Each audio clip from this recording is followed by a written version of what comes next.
కోటప్ప కొండకు వస్తానని మొక్కుకున్నా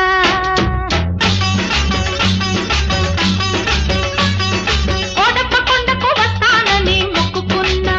ఆరు బయట ఎండలో సరుగు తోట నీడలో బుచ్చిబాబు కనిపిస్తే నా కోసం పడి చస్తే నొదొక టెంకాయ కొడతానని కోటప్ప కొండకు వస్తానని మొక్కుకున్నా